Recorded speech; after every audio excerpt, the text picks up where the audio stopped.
ദൈവത്തിൻ്റെ അതിപരിശുദ്ധമായ നാമം വാഴ്ത്തപ്പെടുമാറാകട്ടെ. കർത്താവിൻ്റെ തിരുവചനം ശ്രദ്ധിക്കാൻ വന്നിരിക്കുന്ന നിങ്ങളെ എല്ലാവരെയും ദൈവമായ കർത്താവ് ധാരാളമായിട്ട് അനുഗ്രഹിക്കുമാറാകട്ടെ. ഇന്നത്തെ നമ്മുടെ ചിന്തയ്ക്കായിട്ട് വിശുദ്ധ മത്തായിയുടെ സുവിശേഷം 1-ാം അധ്യായത്തിൻ്റെ 21-ാം വാക്യം ഞാനിവിടെ വായിക്കുന്നു. അവൾ ഒരു മകനെ പ്രസവിക്കും, അവൻ തൻ്റെ ജനത്തെ അവരുടെ പാപങ്ങളിൽ നിന്ന് രക്ഷിപ്പാനിരിക്കൊണ്ട് നീ അവന് യേശു എന്ന പേരിടേണം എന്ന് പറഞ്ഞു. ഈ ദൈവകൽപ്പന യോസെഫിനാണ് ഉണ്ടായത്. പ്രവാചകന്മാരുടെ പ്രവചന നിവൃത്തിയൊന്നവണ്ണം മാനവലോകത്തിൻ്റെ രക്ഷയ്ക്കു വേണ്ടി നിത്യപിതാവായിരുന്നവൻ, വീരനാം ദൈവമായിരുന്നവൻ കന്യകാസുതനായി മനുഷ്യനായി ബേത്ലഹേമിൽ ജനിക്കാൻ പോകുകയാണ്. യേശു കർത്താവ് മനുഷ്യനായിട്ട് ഈ ഭൂമിയിൽ ജനിക്കുന്നതിന് ഏകദേശം 700 വർഷങ്ങൾക്ക് മുൻപ് പലസ്തീനിൽ ജീവിച്ചിരുന്ന ഒരു പ്രവാചകനാണ് യെശയ്യാ പ്രവാചകൻ. യെശയ്യാ പ്രവാചകൻ വരുവാൻ പോകുന്ന യേശുവിൻ്റെ ജനനത്തെക്കുറിച്ച് വളരെ വ്യക്തമായി കൃത്യമായിട്ട് പ്രവചിച്ചിട്ടുണ്ട്. അത് വിശുദ്ധ ബൈബിളിലെ പഴയ നിയമത്തിൽ രേഖപ്പെടുത്തിയിട്ടുണ്ട്. യെശയ്യാ പ്രവാചകൻ്റെ പുസ്തകം 9-ാം അധ്യായത്തിൻ്റെ 6-ാം വാക്യത്തിൽ നമുക്കത് വായിക്കുവാൻ കഴിയും. അവിടെ എഴുതിയിരിക്കുന്നത് ഇപ്രകാരമാണ്: നമുക്കൊരു ശിശു ജനിച്ചിരിക്കുന്നു, നമുക്കൊരു മകൻ നൽകപ്പെട്ടിരിക്കുന്നു, അവൻ വീരനാം ദൈവം, നിത്യപിതാവ്, സമാധാനപ്രഭു, ആധിപത്യം തൻ്റെ തോളിലിരിക്കും എന്നാണ് ആ പ്രവചനം. നിത്യപിതാവായവൻ ഒരു ശിശുവായിട്ട് ജനിക്കുക, വീരനാം ദൈവം ഒരു മകനായിട്ട് വരിക, ഇതൊന്നും അന്ന് ലോകത്തിന് മനസ്സിലാക്കുവാൻ കഴിഞ്ഞിരുന്നില്ല. പ്രവാചകൻ പരിശുദ്ധാത്മാവിൽ ജനത്തോട് സംസാരിക്കുകയായിരുന്നു, ആ പ്രവചനം എഴുതി വെക്കുകയായിരുന്നു. യെശയ്യാ പ്രവാചകൻ്റെ പ്രവചനങ്ങളുടെ കൈയെഴുത്തു പ്രതികൾ കുമ്രാൻ മലനിരകളിൽ നിന്ന് ലഭിച്ചിട്ടുണ്ട്. ചാവുകടൽ ചുരുൾ എന്ന പേരിൽ അത് ലോകത്തിൽ ഒരു അമൂല്യ നിധിയായിട്ട് ഇന്നും സൂക്ഷിക്കപ്പെട്ടിട്ടുണ്ട്. എന്ന് പറഞ്ഞാൽ ക്രൈസ്തവർ ഇവിടെ ഉണ്ടാകുന്നതിന് മുൻപേ, പുതിയ നിയമം ഇവിടെ എഴുതപ്പെടുന്നതിന് മുൻപേ എഴുതപ്പെട്ട യെശയ്യാ പ്രവാചകൻ്റെ പ്രവചന പുസ്തകം നമുക്കിന്ന് കാണുവാൻ കഴിയും, നമുക്ക് പഠിക്കുവാൻ കഴിയും. അവിടെയാണ് നിത്യപിതാവ് ഒരു ശിശുവായി ജനിക്കുമെന്നും വീരനാം ദൈവം ഒരു മകനായി പിറക്കുമെന്നും രേഖപ്പെടുത്തിയിരിക്കുന്നത്. യേശുവിൻ്റെ ജനനവുമായി ബന്ധപ്പെട്ടിട്ടുള്ള ഒരു പ്രവചനമാണത്. ആ പ്രവചനം നിറവേറുവാൻ സമയമായപ്പോൾ ദൈവം ഗബ്രിയേൽ മാലാഖയെ വിശുദ്ധ മറിയമിൻ്റെ അടുക്കിലേക്ക് അയക്കുകയാണ്. പരിശുദ്ധാത്മാവ് ആ വിശുദ്ധയായ സ്ത്രീയിൽ നിഴലിടുകയാണ്. കർത്താവ് മറിയയുടെ ഉദരത്തിൽ ജനിക്കുകയാണ്. ആ സന്ദർഭത്തിൽ വിവാഹ നിശ്ചയം കഴിയപ്പെട്ടവളായിരുന്നു മറിയ. തന്നെ വിവാഹം കഴിക്കുവാൻ പോകുന്നത് വിശുദ്ധനായ, ഭക്തനായ, സൽസ്വഭാവിയായ യോസഫാണ്. എന്നാൽ അദ്ദേഹത്തിന് മനസ്സിലായി യുവതി ഗർഭവതിയാണെന്ന്. അതുകൊണ്ട് ആ ഭക്തനായ മനുഷ്യൻ നീതിമാനായതുകൊണ്ട് മറിയയ്ക്ക് അപമാനം ഉണ്ടാകാതിരിക്കേണ്ടതിന് ഗൂഢമായിട്ട്, രഹസ്യമായിട്ട് അവളെ ഉപേക്ഷിക്കുവാനായിട്ട് യോസഫ് തയ്യാറാകുകയാണ്. അത് പരസ്യപ്പെടുത്തുവാനായിട്ട് താൻ ആഗ്രഹിക്കുന്നില്ല. അങ്ങനെ പരസ്യപ്പെടുത്തിയാൽ ഒരുപക്ഷെ ജൂതന്മാരുടെ മതനിയമപ്രകാരം അവളെ കല്ലെറിഞ്ഞു കൊന്നു എന്ന് വരാം. അത് യോസഫിന് ചിന്തിക്കുവാൻ പോലും കഴിയുകയില്ല. അങ്ങനെ ഉറക്കമില്ലാതെ ഭാരപ്പെട്ട് യോസഫ് കിടക്കുമ്പോൾ ദൈവം സ്വപ്നത്തിൽ തന്നോട് ഇടപെടുകയാണ്. യോസഫിനെ വിളിച്ചിട്ട് പറയുകയാണ്, മറിയയെ നിന്നോടൊപ്പം ചേർക്കുന്നതിൽ, നിൻ്റെ ഭാര്യയായി അംഗീകരിക്കുന്നതിൽ നീ ആശങ്കപ്പെടേണ്ടതൊന്നുമില്ല. അവൾ അവിഹിത ബന്ധത്തിലല്ല ഗർഭവതിയായിരിക്കുന്നത്, പരിശുദ്ധാത്മാവിലാണ്. വേറൊരർത്ഥത്തിൽ പറഞ്ഞാൽ പ്രവാചകന്മാർ ദീർഘവർഷങ്ങളായി പ്രവചിച്ചു കൊണ്ടിരിക്കുന്ന പ്രവചനം നിറവേറാൻ പോകുകയാണ്. നിത്യപിതാവാണ് ശിശുവായി ജനിക്കാൻ പോകുന്നത്. വീരനാം ദൈവമാണ് മകനായി നൽകപ്പെടുവാൻ പോകുന്നത്. അതിനൊക്കെ ദൈവത്തിന് പ്രത്യേക ഉദ്ദേശമുണ്ട്. അതുകൊണ്ട് നിനക്ക് ധൈര്യമായിട്ട് തന്നെ മറിയമിനെ സ്വീകരിക്കാം. മാത്രമല്ല, നീ ഒരു കാര്യം കൂടി ചെയ്യണം. കുഞ്ഞ് ജനിച്ചു കഴിയുമ്പോൾ നീ ആ കുഞ്ഞിനിടേണ്ട പേര് യേശു എന്നായിരിക്കണം. കാരണം അവൻ ഈ ലോകത്തിൻ്റെ പാപത്തെ ചുമന്നൊഴിക്കുന്നവനാണ്, പാപത്തെ മോചിക്കുന്നവനാണ്. ഇത് സംബന്ധിച്ച് വിശുദ്ധ ബൈബിളിൽ രേഖപ്പെടുത്തിയിരിക്കുന്ന വചനങ്ങൾ വിശുദ്ധ മത്തായിയുടെ സുവിശേഷം 1-ാം അധ്യായത്തിൻ്റെ 21-ാം വാക്യത്തിൽ നമുക്ക് വായിക്കുവാൻ കഴിയും. ആ ഭാഗം ഞാനിവിടെ വായിക്കുന്നു. അവളൊരു മകനെ പ്രസവിക്കും, അവൻ തൻ്റെ ജനത്തെ അവരുടെ പാപങ്ങളിൽ നിന്ന് രക്ഷിപ്പാനിരിക്കൊണ്ട് നീ അവൻ യേശു എന്ന് പേരിടേണം എന്ന് പറഞ്ഞു. യോസഫിനോട് പറഞ്ഞ വാക്കാണ്. യോസഫ് മറിയെ കൈക്കൊണ്ടു. ബേത്ലഹേമിൽ മറിയെ പ്രസവിച്ചപ്പോൾ ആ കുഞ്ഞിന് യോസഫ് യേശു എന്ന് പേരിട്ടു. പ്രിയപ്പെട്ടവരെ, യേശു എന്ന പേരിൻ്റെ അർത്ഥം പാപ വിമോചകൻ എന്നാണ്. ലോകത്തിൽ അനേകർ വന്നിട്ടുണ്ട്, അനവധി നല്ല കാര്യങ്ങൾ ചെയ്തവരുണ്ട്, പല സമൂഹങ്ങളും ഇവിടെ ഉരുത്തിരിഞ്ഞു വന്നിട്ടുണ്ട്.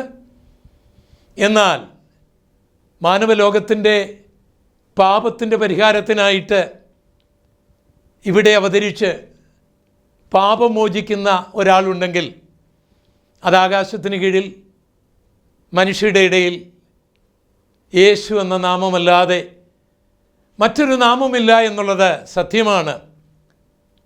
പലരും പാപമോചനത്തിന് വേണ്ടി പല കർമ്മങ്ങളും ചെയ്യുന്നുണ്ട്, പലരും പാപം മോചിക്കുന്നുണ്ട്. പക്ഷേ പാപം മോചിക്കുന്നവരെയും പാപം മോചിക്കപ്പെട്ടു എന്ന് വിശ്വസിക്കുന്നവരെയെല്ലാം നാം പഠിച്ചാൽ അവർ തന്നെ സ്വയമായി പറയാറുണ്ട്, തങ്ങൾ ബലഹീനരാണ്, തങ്ങൾ പാപികളാണ് എന്ന് പറഞ്ഞാൽ അവർക്ക് പാപമോചനം ലഭിച്ചിട്ടില്ല എന്ന് അവരുടെ പ്രവൃത്തികളിലൂടെ, അവരുടെ വാക്കുകളിലൂടെ, ആവർത്തിച്ചുള്ള കർമാചാരങ്ങളിലൂടെ നമുക്ക് ബോധ്യമാക്കുവാനായിട്ട് കഴിയും. യേശുക്രിസ്തു പലസ്തീനിൽ വളരുമ്പോൾ ജൂതമതം വളരെ പ്രബലമാണ്. ജൂതമതത്തിൽ പ്രബല ഗ്രൂപ്പുകളിൽ ഒന്നായിരുന്നു പരീശന്മാർ. അവരുടെ ഇടയിലുള്ള ഭക്തശിരോമണികളാണവർ. പരീശന്മാർ മറ്റുള്ളവരിൽ നിന്ന് വിശുദ്ധിക്ക് വേണ്ടി വേർപെട്ടവർ എന്നൊക്കെയാണ് അവരെക്കുറിച്ച് അവർ ധരിക്കുന്നതും മറ്റുള്ളവർ ധരിക്കുന്നതുമൊക്കെ. അവരുടെ വേഷത്തിലും അവരുടെ കർമാചാരങ്ങളിലുമെല്ലാം അവർ ഭക്തശിരോമണികളാണ്.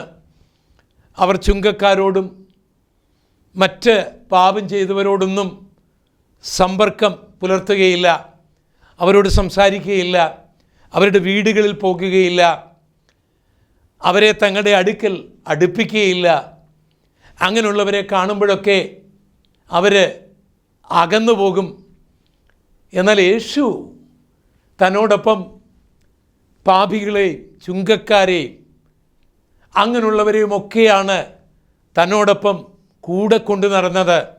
ഇതൊക്കെ അന്നത്തെ മതലോകം കണ്ടപ്പോൾ യേശുവിനെ ഒരു ഭക്തനായിട്ട് അംഗീകരിക്കുവാനായിട്ട് അവർക്ക് കഴിഞ്ഞില്ല. അവരതിനെ ചോദ്യം ചെയ്യുന്നുണ്ട്. അപ്പോൾ കർത്താവ് പറയുന്നുണ്ട്, ഞാൻ നീതിമാന്മാരെ അന്വേഷിച്ച് വന്നവനല്ല, ഞാൻ പാപികളെ രക്ഷിക്കാൻ പാപികളെ അന്വേഷിച്ച് വന്നതാണ്. ഇത് സംബന്ധിച്ച് വിശുദ്ധ ബൈബിളിലെ മത്തായിയുടെ സുവിശേഷം 9-ാം അധ്യായത്തിൻ്റെ 10 മുതലുള്ള വചനങ്ങൾ ഞാൻ വായിക്കാം. അവൻ വീട്ടിൽ ഭക്ഷണത്തിനിരിക്കുമ്പോൾ വളരെ ചുങ്കക്കാരും പാപികളും വന്ന് യേശുവിനോടും അവൻ്റെ ശിഷ്യന്മാരോടും കൂടെ പന്തിയിലിരുന്നു. പരീശന്മാർ അത് കണ്ട് അവൻ്റെ ശിഷ്യന്മാരോട്, നിങ്ങളുടെ ഗുരു ചുങ്കക്കാരോടും പാപികളോടും കൂടി ഭക്ഷണം കഴിക്കുന്നത് എന്ത് എന്ന് ചോദിച്ചു. യേശു അത് കേട്ടാറേ, ദീനക്കാർക്കല്ലാതെ സൗഖ്യമുള്ളവർക്ക് വൈദ്യനെ കൊണ്ട് ആവശ്യമില്ല. യാഗത്തിലല്ല, കരുണയിലത്രേ ഞാൻ പ്രസാദിക്കുന്നു എന്നുള്ളത് എന്ത് എന്ന് പോയി പഠിപ്പീൻ. ഞാൻ നീതിമാന്മാരെയല്ല, പാപികളെ അത്രേ വിളിക്കാൻ വന്നത് എന്ന് പറഞ്ഞു. അന്നത്തെ മതലോകം പാപികളുമായി നടക്കുന്ന യേശു, പാപികളോടൊപ്പം ഭക്ഷണം കഴിക്കുന്ന യേശുവിനെ കണ്ടപ്പോൾ ഒരു വിശുദ്ധനായിട്ടൊരു ഭക്തനായിട്ട് യേശുവിനെ കാണുവാൻ അവർക്ക് കഴിഞ്ഞില്ല. കാരണം ജൂതന്മാരുടെ ഇടയിൽ ഉണ്ടായിരുന്ന പരീശന്മാർ അങ്ങനെ ചെയ്യുകയില്ലല്ലോ. അപ്പോൾ പരീശന്മാർ യേശുവിൻ്റെ ശിഷ്യന്മാരോട് ചോദിക്കുകയാണ്, നിങ്ങളുടെ ഗുരു ചുങ്കക്കാരോടും പാപികളോടുമൊക്കെ തിന്നുകുടിച്ച് നടക്കുകയാണ്. ഇത് യേശു കേട്ടപ്പോൾ യേശു പറയുകയാണ്, ഞാൻ നീതിമാന്മാരെ അന്വേഷിച്ച് വന്നതല്ല, പാപികളെ രക്ഷിക്കാൻ വന്നവനാണ്. വാസ്തവത്തിൽ മനുഷ്യനെ പഠിച്ചാൽ, ബൈബിൾ പഠിച്ചാൽ, നീതിമാൻ ആരുമില്ല, ഒരുത്തൻ പോലുമില്ല. ഈ ജൂതമതത്തിലെ പുരോഹിതന്മാരുൾപ്പെടെ, ശാസ്ത്രിമാരുൾപ്പെടെ, ഈ പരീശന്മാരുൾപ്പെടെ ചുങ്കക്കാരെ പോലെ തന്നെ ദൈവസന്നിധിയിൽ പാപികളാണ്. വേശ്യമാരെ പോലെ തന്നെ അവർ പാപികളാണ്. എന്നാൽ വേഷം കൊണ്ടും ഭാവം കൊണ്ടും അഭിനയം കൊണ്ടും അവർ വിശുദ്ധി നടിക്കുന്നവരായിരുന്നു. യേശുവിന് അങ്ങനെയുള്ള കാപട്യത്തിൽ താല്പര്യമുണ്ടായിരുന്നില്ല. പ്രിയ സ്നേഹിത, നിൻ്റെ പാപം കടും ചുവപ്പ് പോലെയായിരുന്നാലും, ആരും നിന്നെ അംഗീകരിക്കാൻ മനസ്സില്ലാതെ നിന്നെ അകറ്റി നിർത്തിയാലും, നീ ഒരു കാര്യം അറിഞ്ഞിരിക്കണം, നിന്നെ സ്നേഹിക്കുവാൻ ഒരു രക്ഷിതാവുണ്ട്. നിന്നെ രക്ഷിക്കുവാൻ ഒരു രക്ഷിതാവുണ്ട്. നിന്നോട് മാറോടണയ്ക്കാൻ, നിന്നെ മാറോടണയ്ക്കാൻ ഒരു കർത്താവുണ്ട്. അത് മറ്റാരുമല്ല,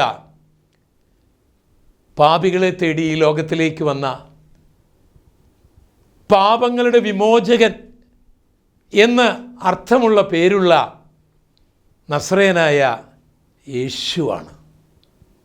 ഒരിക്കൽ ഒരു പരീശൻ്റെ ഭവനത്തിൽ യേശുവിനെ ഭക്ഷണത്തിനായി ക്ഷണിച്ചു. യേശു ആ ഭവനത്തിൽ ചെന്നു. ഗൃഹനാഥൻ്റെ പേര് ഷീമോൻ എന്നാണ്. അവിടെ ഭക്ഷണത്തിന് വേണ്ടി ഇരുന്ന് ഭക്ഷണം കഴിച്ചുകൊണ്ട് ഇരിക്കുമ്പോൾ ഒരു സ്ത്രീ അവിടേക്ക് വരികയാണ്. അവൾ കരഞ്ഞുകൊണ്ടാണ് വരുന്നത്. അവൾ കർത്താവിൻ്റെ തലയിൽ സുഗന്ധ തൈലം ഒഴിച്ചിട്ട് കണ്ണുനീര് കൊണ്ട് കർത്താവിൻ്റെ പാദം നനച്ച് അവളുടെ തലമുടി കൊണ്ട് ആ പാദം അവൾ തുടയ്ക്കുകയാണ്. അവളൊരു പാപിനിയാണ്. പാപബോധം അവളുടെ ഹൃദയത്തെ വല്ലാതെ അലട്ടുന്നുണ്ട്. പാപമോചനത്തിനു വേണ്ടി അവൾ വന്നിരിക്കുകയാണ്. എല്ലാവരും അവളെ ഒറ്റപ്പെടുത്തിയിരിക്കുകയാണ്. ആരും അവളെ അടുപ്പിക്കുകയില്ല.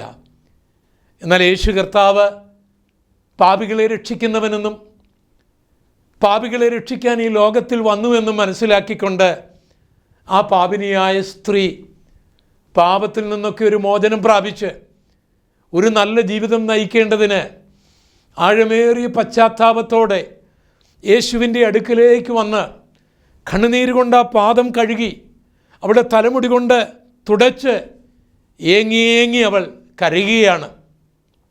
അപ്പോൾ ആ വിരുന്നിൽ പങ്കെടുത്തവരും ആ ഗൃഹനാഥനും ഉള്ളിൽ ഇങ്ങനെ പറയാൻ തുടങ്ങി, നമ്മൾ പ്രതീക്ഷിച്ച പോലെ അല്ല ഈ യേശു. ഇയാളൊരു പ്രവാചകനാണോ? ആയിരുന്നെങ്കിൽ ആ സ്ത്രീ ആരായിരുന്നു എന്ന് മനസ്സിലാക്കുമായിരുന്നല്ലോ. അവളെ തൻ്റെ കാലിൽ തൊടാൻ അനുവദിക്കുമായിരുന്നോ എന്നൊക്കെ അയാളിങ്ങനെ മനസ്സിൽ ചിന്തിച്ചു. യേശുവിനത് മനസ്സിലായി. നമ്മുടെ ഹൃദയ വിചാരങ്ങളെ, ചിന്തകളെ മനസ്സിലാക്കുന്നവനാണല്ലോ ദൈവം. ഉടനെ താൻ ആ വീട്ടുകാരനെ വിളിച്ചിട്ട് ഒരു ഉപമ പറയുകയാണ്. ആ ഭാഗം ഞാനൊന്ന് വായിച്ചു കേൾപ്പിക്കാം. വിശുദ്ധ ലൂക്കോസിൻ്റെ സുവിശേഷം 7-ാം അധ്യായത്തിൻ്റെ 36 മുതലുള്ള വാക്യങ്ങൾ. പരീശന്മാരിൽ ഒരുത്തൻ തന്നോടുകൂടി ഭക്ഷണം കഴിപ്പാൻ യേശുവിനെ ക്ഷണിച്ചു. അവൻ പരീശൻ്റെ വീട്ടിൽ ചെന്ന് ഭക്ഷണത്തിന് ഇരുന്നു. ആ പട്ടണത്തിൽ പാപിയായൊരു സ്ത്രീ അവൻ പരീശൻ്റെ വീട്ടിൽ ഭക്ഷണത്തിനിരിക്കുന്നതറിഞ്ഞ് ഒരു വെൺകൽ ഭരണി പരിമള തൈലം കൊണ്ടുവന്നു.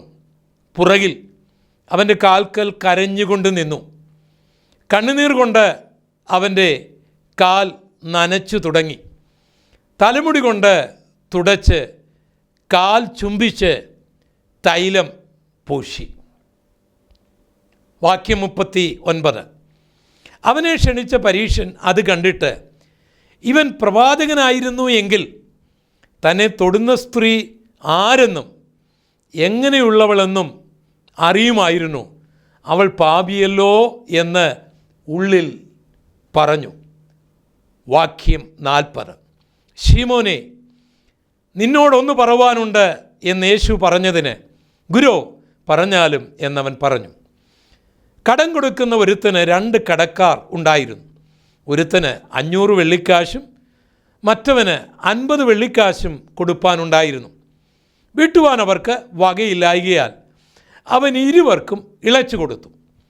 എന്നാൽ അവരിൽ 6 അവനെ അധികം സ്നേഹിക്കും. അധികം ഇളച്ചു കിട്ടിയവൻ എന്ന് ഞാൻ ഊഹിക്കുന്നുവെന്ന് ശീമോൻ പറഞ്ഞു. അവൻ അവനോട്, നീ വിധിച്ചത് ശരി തന്നെ. സ്ത്രീയുടെ നേരെ തിരിഞ്ഞ് ശീമോനോട് പറഞ്ഞത്, ഈ സ്ത്രീയെ കാണുന്നുവോ? ഞാൻ നിൻ്റെ വീട്ടിൽ വന്നു, നീ എൻ്റെ കാലിന് വെള്ളം തന്നില്ല. ഇവളോ കണ്ണുനീര് കൊണ്ട് എൻ്റെ കാൽ നനച്ച് തലമുടി കൊണ്ട് തുടച്ചു. നീ എനിക്ക് ചുംബനം തന്നില്ല. ഇവളോ ഞാൻ അകത്ത് വന്നത് മുതൽ ഇടവിടാതെ എൻ്റെ കാൽ ചുംബിച്ചു. നീ എൻ്റെ തലയിൽ തൈലം പൂശിയില്ല. ഇവളോ പരിമള തൈലം കൊണ്ട് എൻ്റെ കാൽ പൂശി. ആകയാൽ ഇവളുടെ അനേകമായ പാപങ്ങൾ മോചിച്ചിരിക്കുന്നു എന്ന് ഞാൻ നിന്നോട് പറയുന്നു. അവൾ വളരെ സ്നേഹിച്ചുവല്ലോ. അല്പം മോചിച്ച് കിട്ടിയവൻ അല്പം സ്നേഹിക്കുന്നു. പിന്നെ അവൻ അവളോട്, നിൻ്റെ പാപങ്ങൾ മോചിച്ച് തന്നിരിക്കുന്നു എന്ന് പറഞ്ഞു. എത്ര ചിന്തനീയമായ ഒരു ചരിത്ര സംഭവമാണ് ഇവിടെ രേഖപ്പെടുത്തിയിരിക്കുന്നത്. ഈ പാപിനിയായ സ്ത്രീയെ ഈ ശീമോനും അവിടെ കൂടി വന്നവർക്കുമൊക്കെ അറിയാം. അവൾ ആ ഗ്രാമനിവാസിയാണ്, അവളൊരു വേശ്യയാണ്. ഇവളെ യേശുവിന് അറിഞ്ഞുകൂടാ. അറിയുമായിരുന്നെങ്കിൽ ഇവൾ തൻ്റെ പാദം തൊടുവാൻ അനുവദിക്കുകയില്ല എന്നൊക്കെയാണ് അവർ ചിന്തിച്ചു കൊണ്ടിരുന്നത്. പക്ഷേ യേശുവിന് അറിയുവാൻ കഴിയാത്ത ആരുമില്ലല്ലോ. ശിമോനെ യേശുവിനറിയാം. അവൻ്റെ ഉള്ളിൽ അവൻ ചിന്തിക്കുന്നത് എന്താണെന്നറിയാം. ആ സ്ത്രീയെ അറിയാം. അവളുടെ പശ്ചാത്താപം അറിയാം. അവൾ കണ്ണുനീരോടെ ഏങ്ങി കരഞ്ഞുകൊണ്ട് പാപമോചനത്തിനു വേണ്ടി യേശുവിൻ്റെ പാദപീഠത്തിൽ വന്ന് അവൾ കരയുകയാണ്. അവളുടെ പാപം കർത്താവ് മോചിച്ചു കൊടുക്കുന്നതായിട്ടാണ് ഇവിടെ നമ്മൾ വായിച്ചത്. പ്രിയപ്പെട്ടവരെ, യേശു പാപം മോചിക്കുന്നവനാണ്. ലോകമെന്തും നിന്നെക്കുറിച്ച് പറയട്ടെ, അവരേത് നിലയിലും വിലയിരുത്തട്ടെ, അവരുടെ മനസ്സിൽ നിനക്കൊരിടം കാണുകയില്ല. അവർ ഭക്തശിരോമണികളായിട്ട് നടക്കുകയാണ്. പക്ഷേ യേശു അങ്ങനല്ല. യേശു പശ്ചാത്തപിക്കുവാൻ നിനക്ക് മനസ്സുണ്ടെങ്കിൽ, നീ ചെയ്തത് തെറ്റിപ്പോയി എന്ന് സമ്മതിക്കാൻ നിനക്ക് മനസ്സുണ്ടെങ്കിൽ, പാപം മോചിച്ചു തരുന്നവനാണ് കർത്താവ്. ഒരിക്കൽ പരീശന്മാരെല്ലാം കൂടെ ഒരു വേശ്യ സ്ത്രീയെ പിടിച്ചുകൊണ്ട് കർത്താവിൻ്റെ അടുക്കിലേക്ക് വരികയാണ്. ഒരു വലിയ കൂട്ടം ആൾക്കാരുണ്ട്. അവരുടെ എല്ലാം കയ്യിൽ കല്ലുകളുണ്ട്. ഇങ്ങനെയുള്ള പാപം ചെയ്യുന്നവരെ ന്യായപ്രമാണം പ്രകാരം വിധിച്ച് പരസ്യമായി കല്ലെറിഞ്ഞു കൊല്ലണം എന്നുള്ളതാണ് അവരുടെ നിയമം.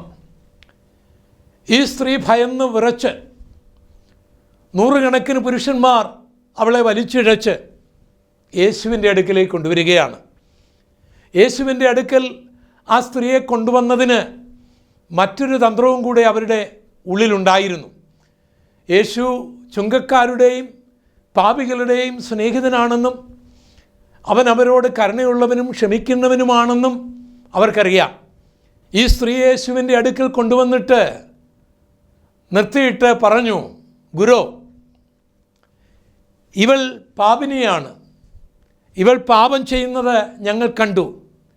കൈയോടെ ഇവളെ പിടിച്ച് കൊണ്ടുവന്നിരിക്കുകയാണ്. അതിനെ നിഷേധിക്കുവാൻ ആ സ്ത്രീക്ക് കഴിയുകയില്ല. അവർ പറഞ്ഞതെല്ലാം സത്യവുമാണ്. ന്യായപ്രമാണം പറയുന്നു ഇവളെ കല്ലെറിഞ്ഞു കൊല്ലാനായിട്ട്. അങ്ങെന്താണ് ഇവൾക്ക് കൊടുക്കുന്ന ശിക്ഷ എന്നവർ പരസ്യമായി ചോദിക്കുകയാണ്. ഇതിൽ അവരുടെ ഒരു തന്ത്രം, ഇവളെ വെറുതെ വിടൂ, കല്ലെറിയരുത് എന്ന് യേശു പറഞ്ഞാൽ യേശു ന്യായപ്രമാണ ലംഘിയാണ് എന്ന് സ്ഥാപിച്ചിട്ട് യേശുവിനെ കുറ്റക്കാരനാക്കണം. അല്ല, കല്ലെറിയാൻ അനുവദിച്ചാൽ യേശു പാപവിമോചകനല്ല, പാപികളോട് കരുണയുള്ളവനല്ല എന്ന് അവർക്ക് തെളിയിക്കണം. ഈ തന്ത്രത്തോടു കൂടിയാണ് അവർ കിട്ടിയ ഒരു ഇരയുമായിട്ട് യേശുവിൻ്റെ അടുക്കിലേക്ക് വന്നിരിക്കുന്നത്. ഒരു നിമിഷം യേശു ശാന്തനായി നിന്നിട്ട് അവരോട് ഇങ്ങനെ പറഞ്ഞു, നിങ്ങളിൽ പാപമില്ലാത്ത ഒരുവൻ ആദ്യം വന്ന് കല്ലെറിയണം.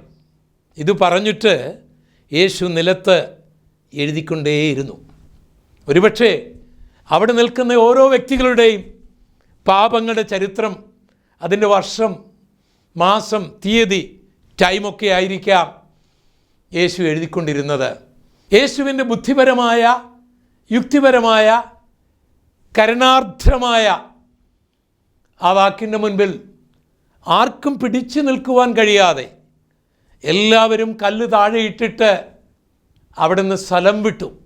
അവസാനം ഈ സ്ത്രീയും യേശുവും മാത്രം ശേഷിച്ചു. അപ്പോൾ യേശു അവളോട് ചോദിച്ചു, മകളെ, നിന്നെ ആരും ശിക്ഷിച്ചില്ലേ? ഞാനും ശിക്ഷിക്കുന്നില്ല, പക്ഷേ ഇനി നീ പാപം ചെയ്യരുത്. ഇതാണ് യേശു, കരുണയുള്ള യേശു, സ്നേഹമുള്ള യേശു. നിന്റെ പാപത്തെ യേശു അംഗീകരിക്കുന്നില്ല. പാപം ചെയ്യുവാൻ അവൻ നിനക്ക് ലൈസൻസും തരുന്നില്ല. പാപം ചെയ്യുവാൻ അവൻ നിന്നെ പ്രോത്സാഹിപ്പിക്കുന്നുമില്ല. അവൻ പാപത്തെ വെറുക്കുന്നവനായ കർത്താവാണ്. എന്നാൽ പാപിയെ സ്നേഹിക്കുന്നു. ന്യായവിധിയിൽ നിന്ന്, ന്യായപ്രമാണത്തിൻ്റെ ന്യായവിധിയിൽ നിന്ന് അവൻ നിന്നെ വിടുവിക്കുവാനായിട്ട് ആഗ്രഹിക്കുന്നു. പക്ഷേ ഒരു ഉപദേശം അവനുണ്ട്, ഇനി നീ പാപം ചെയ്യരുത്. 33.5 വർഷമാണ് യേശു ഭൂമിയിൽ ജീവിച്ചത്. അതിൽ 3.5 വർഷം തൻ്റെ പ്രവർത്തന കാലഘട്ടങ്ങളായിരുന്നു. അതിൽ 3.5 വർഷം തൻ്റെ പ്രേക്ഷിത പ്രവർത്തന കാലഘട്ടങ്ങളായിരുന്നു. ഈ കാലഘട്ടങ്ങളിൽ താൻ മരിച്ചവരെ ഉയർപ്പിക്കുന്നുണ്ട്, ഊമരെ സംസാരിപ്പിക്കുന്നുണ്ട്, ചെകിടരെ കേൾപ്പിക്കുന്നുണ്ട്, മുടന്തരെ നടക്കുമാറാക്കുന്നുണ്ട്, കാറ്റിനെയും തിരമാലകളെയും ശാന്തമാക്കുന്നുണ്ട്, വിശക്കുന്നവർക്ക് ഭക്ഷണം കൊടുക്കുന്നുണ്ട്, കുഷ്ഠരോഗികളെ തൊട്ട് സൗഖ്യമാക്കുന്നുണ്ട്, മനുഷ്യൻ്റെ ശരീരത്തിനും പ്രാണനും ആത്മാവിനും മനസ്സിനും പ്രയോജനമുള്ള കാര്യങ്ങൾ പഠിപ്പിക്കുന്നുണ്ട്. എന്നാൽ തൻ്റെ പ്രഥമമായ വരവിൻ്റെ ഉദ്ദേശം ഇത് മാത്രമായിരുന്നില്ല. മാനവലോകത്തിൻ്റെ പാപത്തിനു വേണ്ടി ക്രൂശിതനാകുക, മരിക്കുക, യാഗമാകുക എന്നുള്ളതായിരുന്നു തൻ്റെ വരവിൻ്റെ പ്രധാനമായ ഉദ്ദേശം. അതിനായിട്ട് മരിക്കാൻ വേണ്ടി ഒരുങ്ങി. എങ്ങനെ മരിക്കും, എവിടെ വെച്ച് മരിക്കും, എന്തിനു മരിക്കുമെന്നൊക്കെ, മരിച്ചതിന് ശേഷം എന്ന് ഉയർത്തെഴുന്നേൽക്കും എന്നൊക്കെ പരസ്യമായിട്ട് പ്രസംഗിച്ചതിന് ശേഷം അറസ്റ്റ് ചെയ്യപ്പെടേണ്ടതിന്, ക്രൂശിക്കപ്പെടേണ്ടതിന് ഗെത്സമനയിലേക്ക് അന്ത്യത്താഴം കഴിഞ്ഞ് ശിഷ്യന്മാരുമായി കടന്നു പോകുന്ന യേശുവിനെ ചരിത്രത്തിൻ്റെ താളുകളിൽ നമുക്ക് വായിക്കുവാൻ കഴിയും. യേശു പ്രവചിച്ചതുപോലെ തന്നെ ആ രാത്രിയിൽ ക്രിസ്തു അറസ്റ്റ് ചെയ്യപ്പെടുകയാണ്. യേശു പ്രവചിച്ചതുപോലെ തന്നെ താൻ അപമാനിക്കപ്പെടുകയാണ്, നിന്ദിക്കപ്പെടുകയാണ്, അവഗണിക്കപ്പെടുകയാണ്, കുറ്റം വിധിക്കപ്പെടുകയാണ്.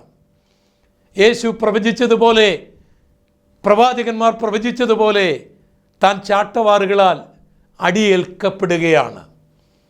മുഖത്ത് പട്ടാളക്കാർ തുപ്പുകയാണ്, മുൾക്കിരീടം വെക്കുകയാണ്, കുരിശു ചുമപ്പിക്കുകയാണ്, ക്രൂശിൽ തറയ്ക്കുകയാണ്.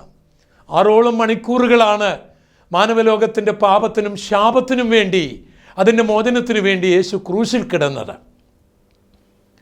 അങ്ങനെ ആ യാഗം പൂർത്തിയാകുന്നതിന് മുൻപേ തൻ്റെ ഇരുവശങ്ങളിലും കിടന്ന 2 കള്ളന്മാരിൽ ഒരു കള്ളൻ യേശുവിൻ്റെ മുഖത്തേക്ക് നോക്കിയിട്ട് പറയുകയാണ്, യേശുവേ, നീ രാജ്യത്വം പ്രാപിച്ചു വരുമ്പോൾ എന്നെ കൂടി ഓർക്കണം. കർത്താവിനോട് പറയുകയാണ്, ഇന്ന് നീ എന്നോട് കൂടി പർദീസയിലിരിക്കും എന്ന് പറഞ്ഞാൽ കർത്താവ് അവൻ്റെ പാപം മോചിക്കുകയാണ്. അവൻ കള്ളനാണ്, അവൻ മരിച്ചാൽ നരകത്തിലേക്കാണ് പോകേണ്ടത്. പക്ഷേ കരുണാസമ്പന്നനായ ദൈവം, പാപവിമോചകൻ, ആ ക്രൂശിൽ കിടക്കുമ്പോഴും മരണവുമായി മല്ലടിക്കുമ്പോഴും ഒരു മനുഷ്യനെ രക്ഷിക്കുകയാണ്, പശ്ചാത്തപിച്ച ഒരു കള്ളനെ രക്ഷിക്കുകയാണ്.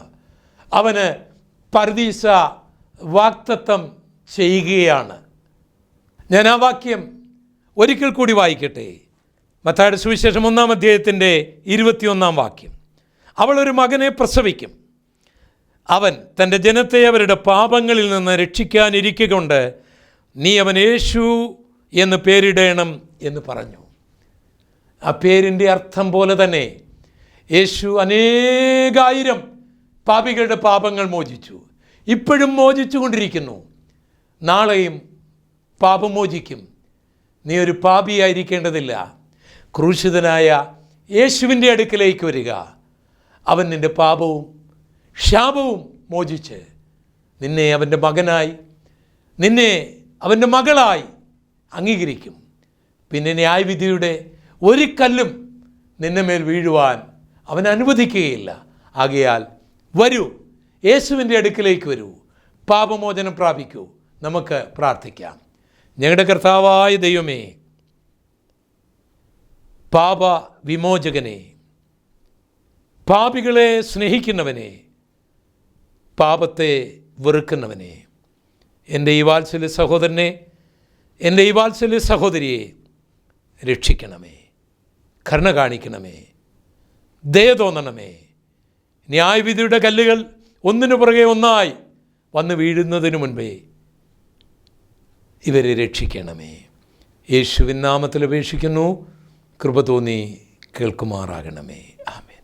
ഈ വചനങ്ങളാൽ ദൈവമായ കർത്താവ് നിങ്ങളേവരെയും ധാരാളമായി അനുഗ്രഹിക്കുമാറാകട്ടെ. ആമേൻ.